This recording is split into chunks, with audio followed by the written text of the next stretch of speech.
Well, hey there, Simeon here. Welcome back to my YouTube channel. Thanks for being here. A few weeks ago, I did an interview with host Gary Anderson of the show Night Dreams Talk Radio.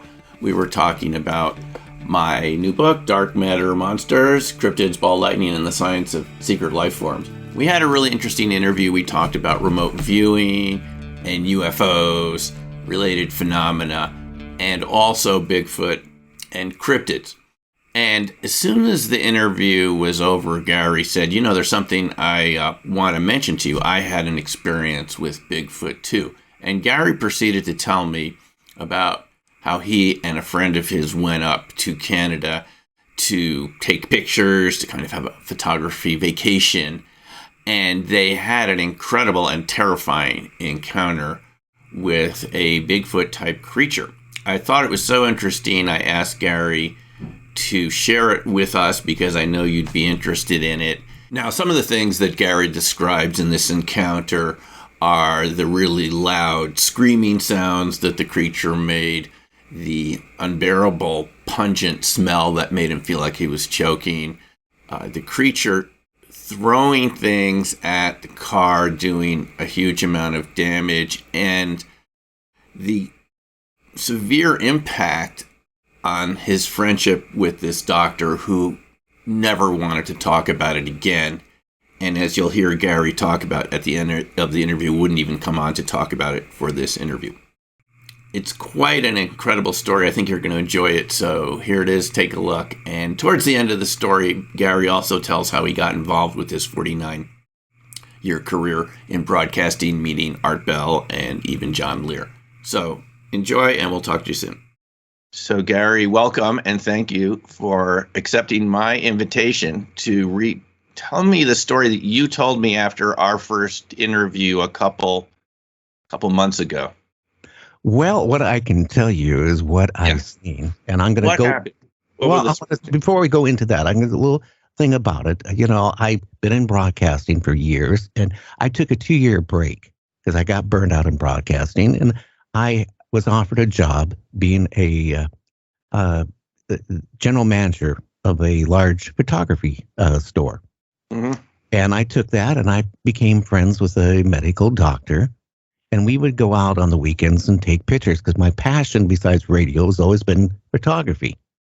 And we went up and down the West Coast doing lighthouses and stuff like that. And one day he came into the store and he goes, "Hey, let's go up to the Canadian Rockies." And, like a moron I was at that time, I said, "Sure, let's go do that." So we packed up and got into our vehicle, which was my wife's car, because she didn't think my car would be dependable enough to go that far. And she just bought her car like 2 weeks before that.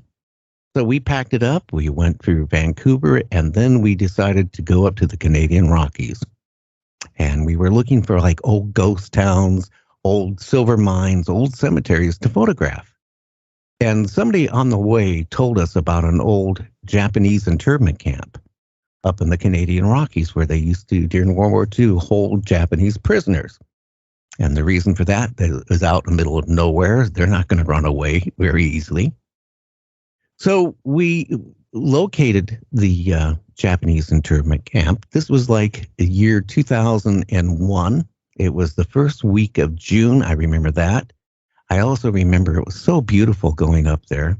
There was like lakes and rivers and ponds everywhere. Still snow on the ground, by the way.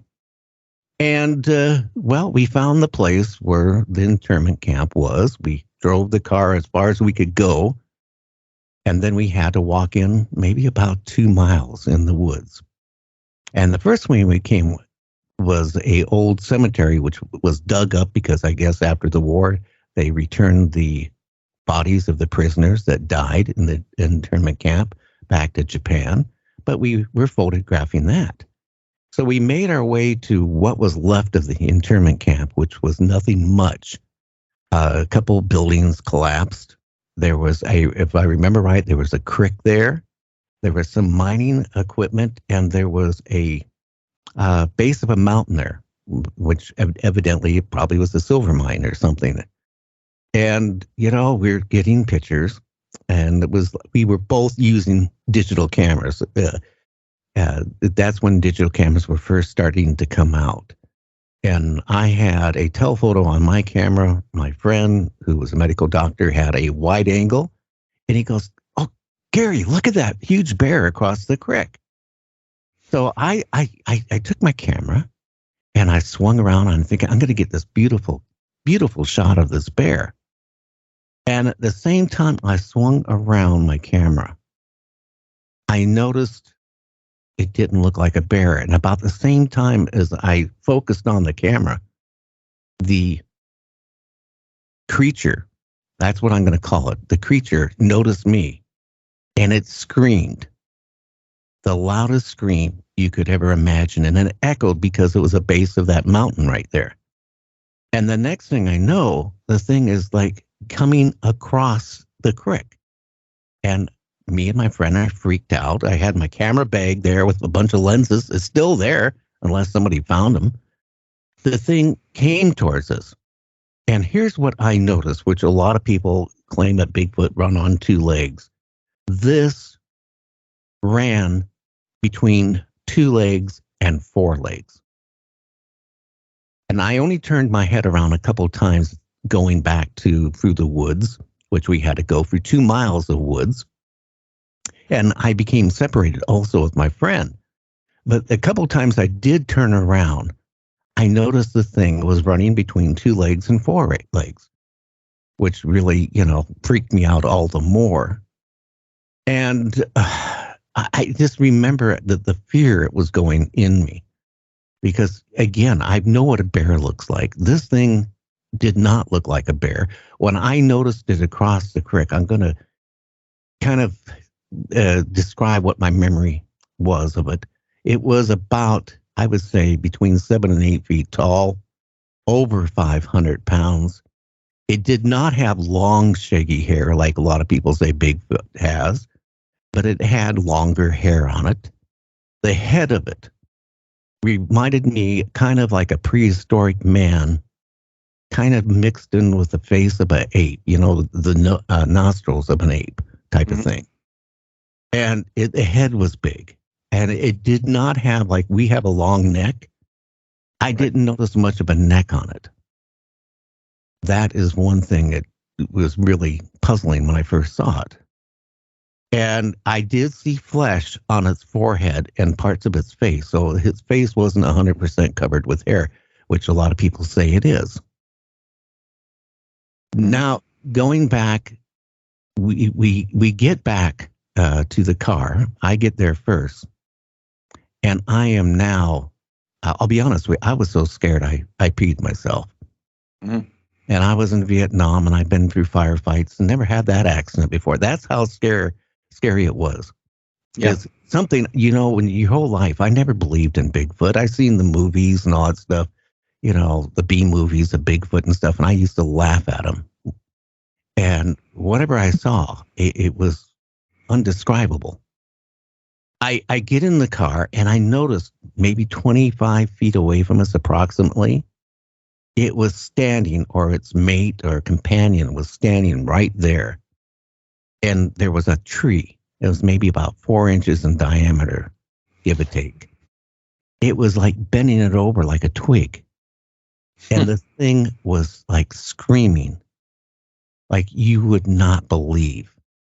And it had larger teeth, not like fang type of teeth, but I remember its mouth. It was open and it was screaming loud, louder than any human could scream. Even an opera singer couldn't yell that loud. Was it high pitched or lower pitched? It was medium to high pitch. Medium to high pitch. And the windows were even up in the car at that point, and it was coming in. Here's another thing: the smell was so bad. You have to understand. Again, this was the first week of June up there. It was still probably in about the 40s in the temperature, so it wasn't really warm. And it was chilly, and between the smell of urine, feces, and if you took like musk and then took the hottest pepper in the world and combined it together. Wow. It was burning my throat so bad, my nostrils, I couldn't breathe.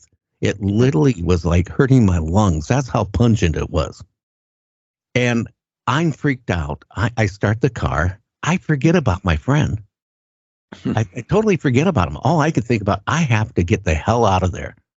And I remember starting the car, shoving it in reverse. And then about the same time I was doing that, my friend grabbed on the car door. And I remember honestly dragging him. And I kind of like sobered up real quick. And I go, oh my God, I'm going to kill him. And I stopped and he got in and he did have some, bruises, and his leg was even bleeding from being drugged. And he gets in the car and, he's freaked out. And the next thing I know, the car like shakes. And there was a big crashing to the side of the car. And we took off. We drove maybe about 10 to 15 miles, and we found a little old store, and we stopped at that store, and we noticed that the passenger door was just, from where the hinges was mashed in, and part of the fender on the passenger side near the door was caved in. So whatever it threw, a big rock or whatever, it was big enough to do massive damage to the door. Mm-hmm.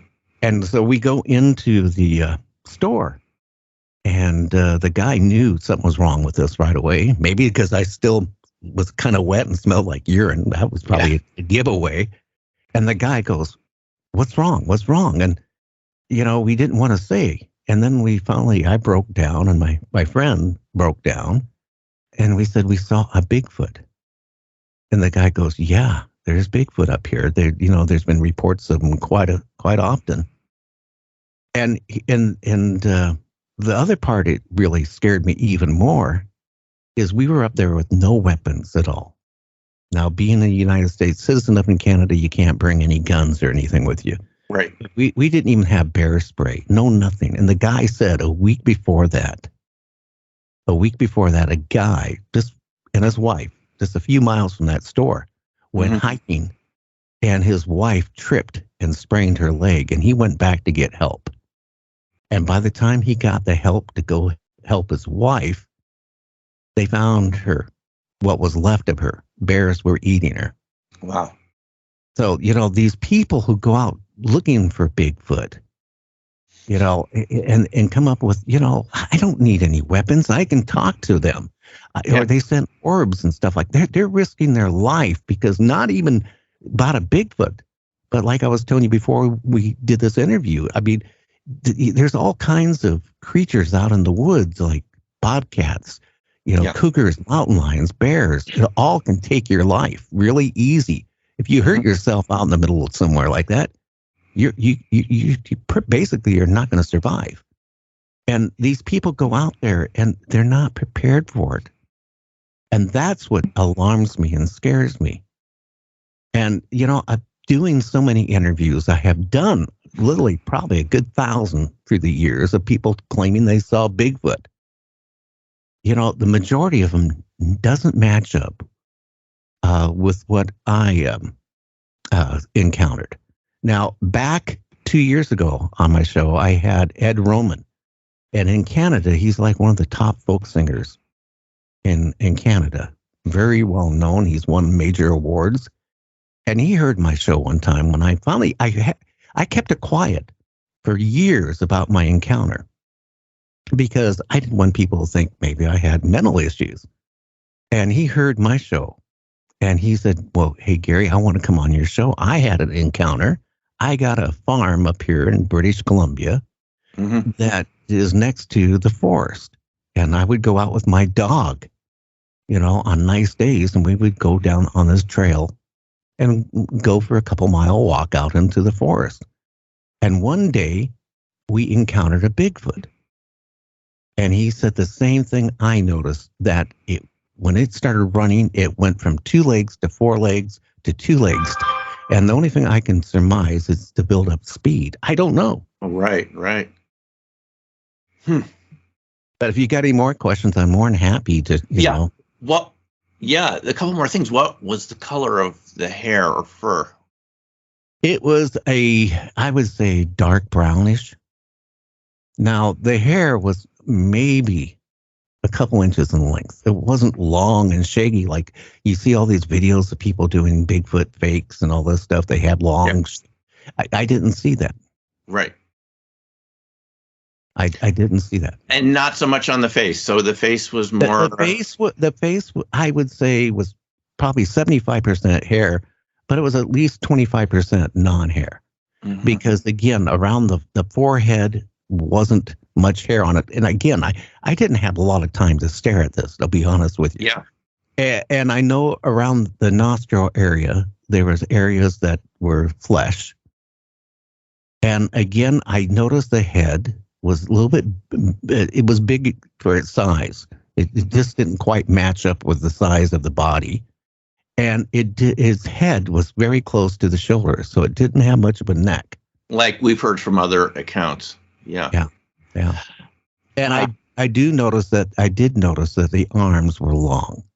And they were long. They arms. were long. And I think that's what they do. They use their arms again with their legs to build up speed when they have to. And more like, you said, more like caveman appearance, like human caveman with some ape features. Is that what you're saying? Yeah. Prehistoric. There are those descriptions. Some people say it was a caveman. That's what some people say sometimes, you know. So again, I wouldn't say a caveman, but it No, with ape-like features, a little more in that direction of. Now, when you told me this story 2 months ago or so, you mentioned that on the way back after the store, that your friend said he didn't want to ever talk about it again. He became concerned about what people might think. Is that right? He was very concerned because he just finished his residency.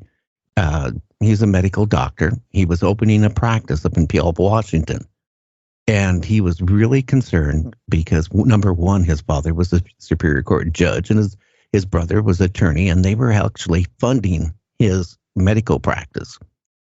And he was so terrified because now opening up his first medical practice, what would his patients think if he got associated and seen a Bigfoot?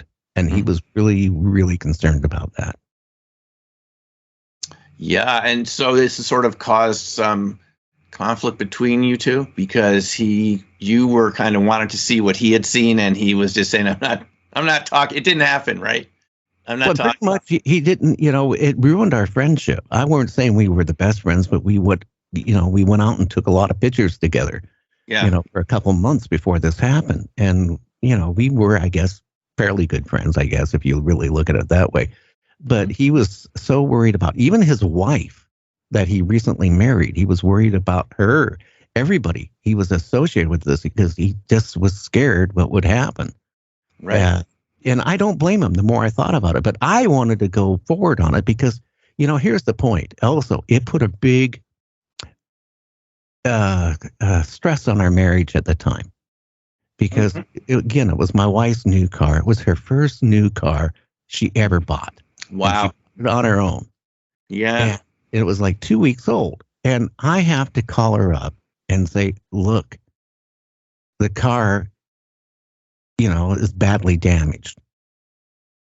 Because it was back, even then it was like about $5,000 damage to it. About $5,000. Yeah. And this is back in 2001. So, they had to replace the fender, the door. They had to do some other stuff to it. And here's the thing. My wife goes, what did you hit? Now, I'll be honest with you. I smoked marijuana when I was in Vietnam, but I haven't done it since then. Right. I don't drink. I don't smoke. I don't do anything. I eat a lot of food and I like being fat. But again, how do you sit there and tell your wife, well, honey, I didn't get in an accident. This is what happened. We were at this internment camp and this creature followed us back and threw a huge boulder or whatever. And that's what the damage was on your car. Mm-hmm. I mean, she never believed it. She still doesn't believe it.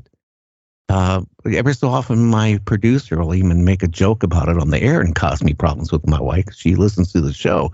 But how do you call up your insurance company and say, hey, look, I was involved in this incident up in the Canadian Rockies.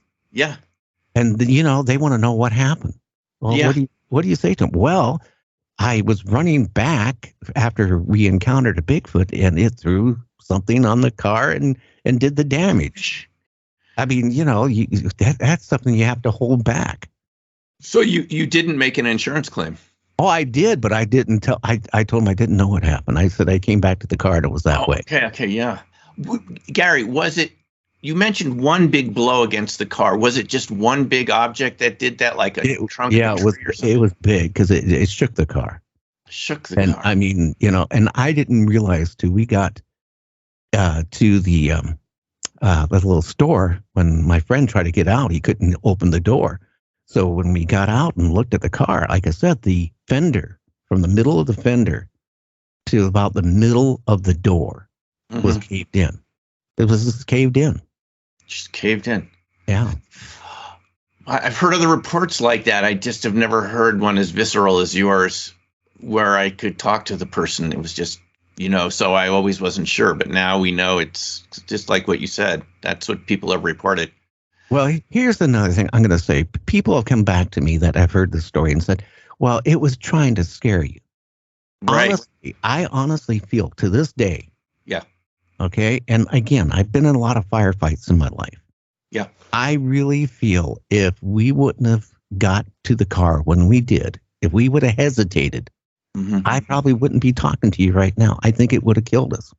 Wow. Because it was that aggressive. I mean, it was not like, hey, I'm sending you orbs of love. This was nothing but wanting to attack us. Right. It had its chance when it was on that other side of that creek. Yeah. It could have just took off and ran away. Right. But it didn't. It chose to come across that creek and to come after us. Your friend was behind you. So did the Bigfoot pass your friend, or was the Bigfoot? I have no idea. Because we don't know. When I took off running, I ran to the fastest direction I thought where the car would be. Got it. And I'm sure he did too, which wasn't probably following me. Because he told me because he was behind me getting back to the car at least 2 minutes, 3 minutes. So, I mean, undoubtedly he kind of detoured the way getting back to the car. Right. And so this is kind of a sensitive question, but did you have nightmares about it afterwards? I still do. I honestly do, because I grew up as a camper. I loved going camping. That's what my father would do with me and my brother. We would go out and we'd go hiking, spend the night occasionally up in the mountains or out in the forest. We almost every weekend. I remember from about 8 to about 13 years old, we'd be out, on a nice weekend out hiking somewhere. And, I loved nature. So when we had our kids, we went camping, and again, we've been everywhere from Oregon to Idaho, Montana, a lot around Mount Rainier camping. Yep. And here's another thing. I didn't see any of these structures that I see, all these people you see on Facebook or on Twitter or everywhere you go, of these structures of Bigfoot making these structures for sleep in. And if you really look at it, here's what puzzles me. I can't believe, because people come up to me and they go, well, how did you see a Bigfoot? And all that. But here's the thing. The people, I just can't buy. You could go into a campground, right? And go on a trail and walk a quarter of a mile and you see a structure from a Bigfoot right off the trail. That don't make sense. Of a trail that people would be walking on day and night during the summertime. Right. Why would they do it? And why, if they put a structure together, why don't they make it waterproof? Why would they just put a bunch of trees together? And if you look at it, these structures are not tall enough, a lot of them, to support even a Bigfoot to get in and out of. Right. So I'm really puzzled with that. But here's the thing I really thought about, because I never believed in Bigfoot, is you're not going to find a Bigfoot near your local campground. You're not going to go find one out looking for one. It took me being out in the middle of the Canadian Rockies, and I wasn't looking for one. Mm-hmm. And we ran into one. Yeah. So, I mean, that's what puzzles me. I hear a lot of stories about people claiming that they're out looking for Bigfoot, and they hear all these, tree slaps and all this stuff. I didn't hear any tree slaps either. I can tell you that. It's really puzzling, isn't it? You do have all these different types of encounters, and a lot of them are like yours, where they just run into them, and it's not always friendly.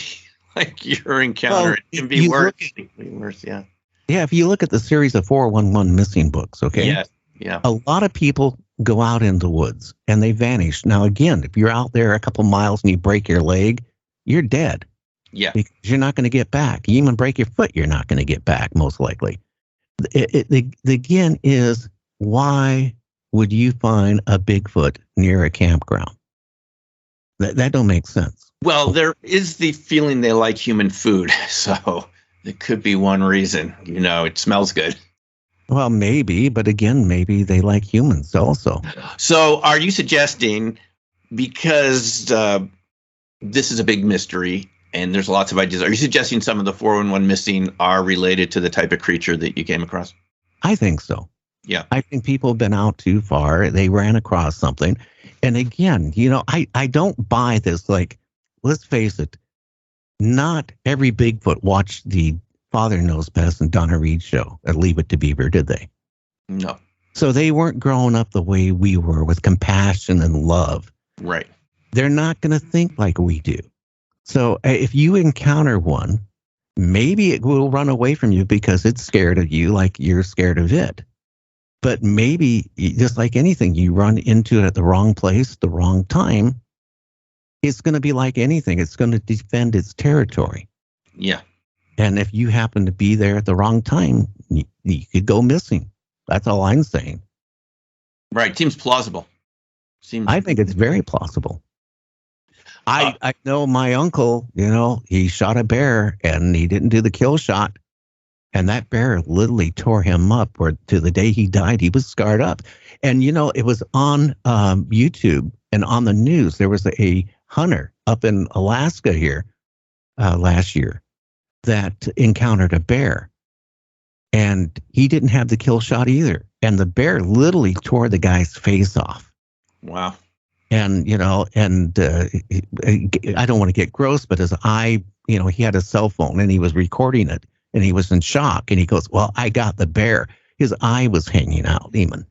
Now, from the story I read in the news and stuff, they managed to put the guy's face somewhat back together. But here's the thing. People go out there and they think that, things like this doesn't happen. And right. Every time you go out there, you got to be prepared for something. You got to have bear spray. And a handgun isn't going to stop one of these things, by the way. I'm telling you that right now. Mm-hmm.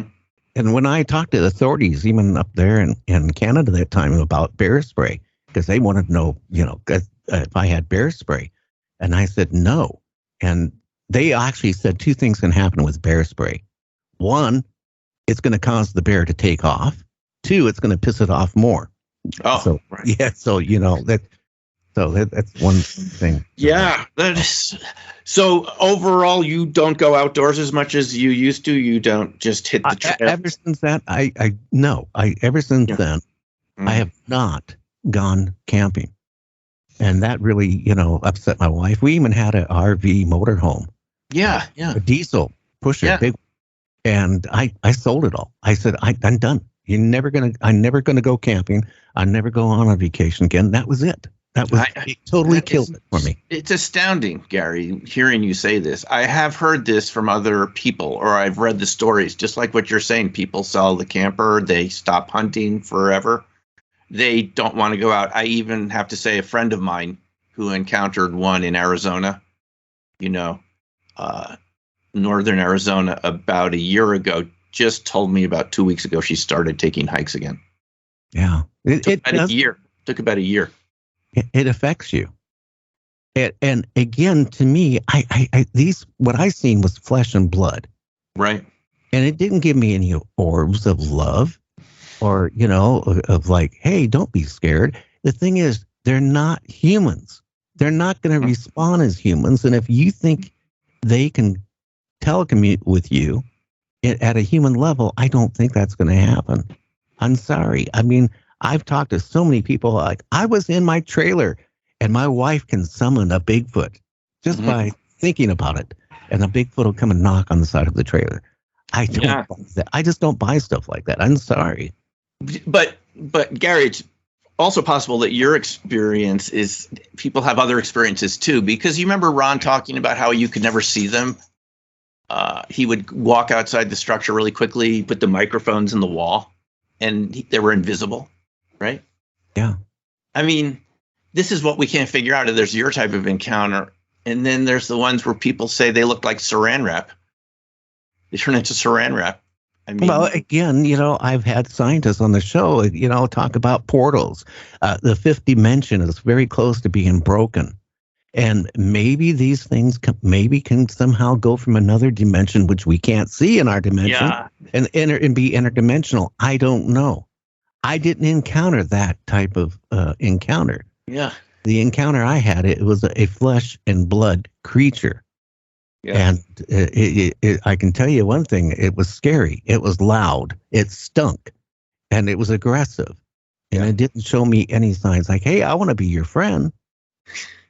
Have you ever talked to your doctor friend again, or did you go separate ways? I talked to him this past week. What did he see if he'd come on with me, and he goes, hell no. But he said he thanked me for bringing it up because he said it took him years to get rid of the thought of it. Well, he had one worse step than me. I almost ran over him when I was dragging him. Yeah. I mean, he had a double whammy. He had the whatever it was after us. It wasn't like trying to scare. It was right at the car. If we wouldn't have got, if the car wasn't there, like I said, I don't think I'd been here. Do you think it might have destroyed the car? If we wouldn't have took off, it would have, yes. I mean, if you would have saw the damage, that was it. But I think if we wouldn't have got in the car and got out of there, I don't think I wouldn't be alive. I'm telling you, that's how aggressive it was. No, Gary, I really appreciate you sharing this because it's a different type of encounter than we often hear. And it gives us pause. And the next time we go out in the woods, we're going to think a little more. Remember your story. I did want to ask you one thing, Gary. What did you do? You've been involved with radio for 49 years. What was your subject before Art Bell got you interested in these topics? Well, it has always been paranormal because after getting out of broadcasting training, my first job was going to be up in Battleground, Washington, in a radio station doing Top 40. And I remember a Bee Gees song was playing when they hired me and they said, okay, you start next month. So I went and got the apartment, borrowed money from my parents, rented an apartment, moved me and my girlfriend at that time down to Battleground. I walk into the radio station and everybody is staring at me. And I'm thinking, oh my God, maybe my zipper's down. And it was rather like a really scary type of stare. And then the secretary goes, Gary, the station manager and the owner wants to talk to you. And I'm now freaking out like, oh my God, I borrowed money. I moved here. I'm not going to have the job. And I go into the office and they said, well, as you go on in the air in about 10 minutes, we're no longer playing music. We are talk radio. Got it. And, I'll be honest with you. I was trained by two of the Northwest top DJs for Top 40. Yeah. Not talk radio, and I remember going back and sitting in the lobby for a couple minutes, thinking, do I bail out and just get in the car and take off? And I looked at the newspaper, and at that time there was people missing up around the Vancouver area, just vanishing hitchhikers and stuff. Mm-hmm. And they figured it was a cult doing it. So I figured, okay, this is a topic of the show. So I started talking about people hitchhiking, vanishing by maybe a cult, going through all this, weird paranormal stuff. And then that's just like, how it started, like with Art Bell. What was that? What year was that? That was in the, I'd say 73, somewhere around there. Yeah, classic rock era. Oh, yeah. I will say this. A lot of people don't, even with Art Bell, I'm just going to mention that. Yeah. Bell. Art Bell was into talking about political stuff. Right. And John Lear came in because he was friends with Art Bell. And after Art did his little show that one night up in Las Vegas, John goes, I got an idea. You ought to think about this, Art. And Art goes, what is it? And he goes, paranormal. Talk about UFOs. Talk about aliens. Talk about, things like that. And Art says, well, I'm going to try it. And that's how Art got started. That was from John. World renowned doing what he did. Wow. John. Yeah, John got him going. John Lear did. When I met John once at one of the UFO conferences, he had just been on Art Bell the night or two before. I said, John, are things as bad as you said? He goes, no, they're worse. Oh, yeah. I'll be honest with you. I only really got to know John Lear about the last 6 months before he passed. Yeah. And for some reason, he didn't like me through the years, because I was friends with Art Bell. I don't know. He didn't like me. But then, and he was really sarcastic. He would send me really mean emails. And then for one reason he agreed to come on my show. Oh, wow. And then he came on, and afterwards he said, you know what? I really should have been on your show for years. Yeah. And he really complimented, and we became friends for the last 6 months of his life. Yeah. It was rather interesting. What I wanted to ask you, what was the year of this encounter in BC with the Sasquatch? That would have been the first week, roughly, of June 2001. 2000. Got it. Okay.